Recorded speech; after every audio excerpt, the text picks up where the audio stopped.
В эфире рубрика «Чрезвычайное происшествие». В студии работает Александр Хавренко. Здравствуйте. В мае 2019 года в Нюрнбергском суде рассматривалось дело в отношении местного жителя, которого обвиняли в умышленном причинении тяжкого вреда здоровью, опасного для жизни человека, повлекшее по неосторожности смерть потерпевшего. Приятель подсудимого на заседании дал показания о непричастности товарища к преступлению.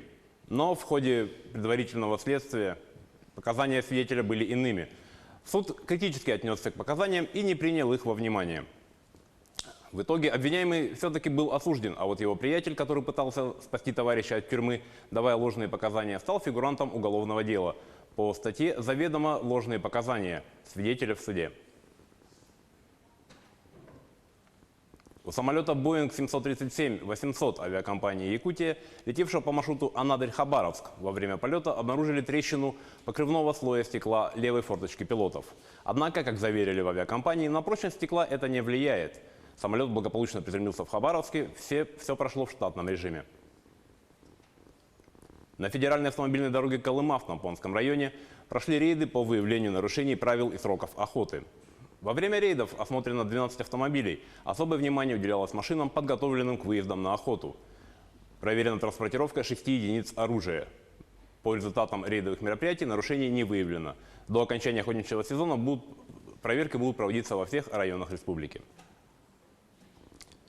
Следственный комитет России завел уголовное дело по факту мошенничества с пенсионными накоплениями россиян, ущерб от которого может составить миллиарды рублей. Следком по Центральному округу Москвы завел уголовное дело по статье «Покушение на мошенничество в особо крупном размере». Следователи подозревают, что в 2017-2018 годах злоумышленники перевели пенсионные накопления более 500 тысяч россиян без их ведома из Пенсионного фонда России в частные фонды.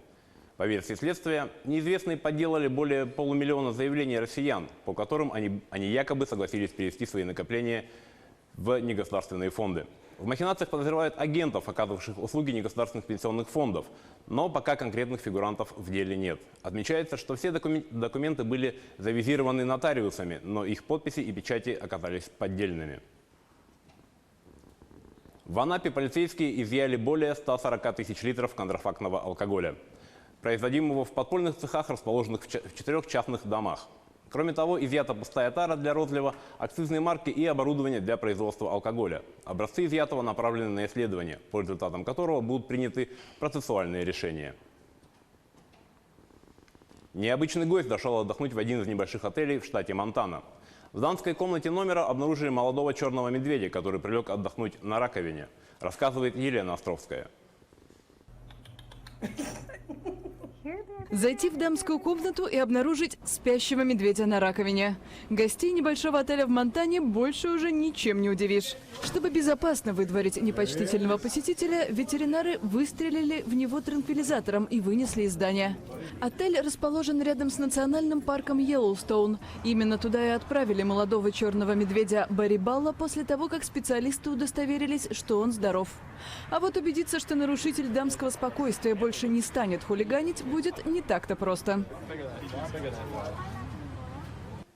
На этом наш выпуск подошел к концу. За развитием событий следите в следующих выпусках новостей. Всего вам доброго и будьте осторожны.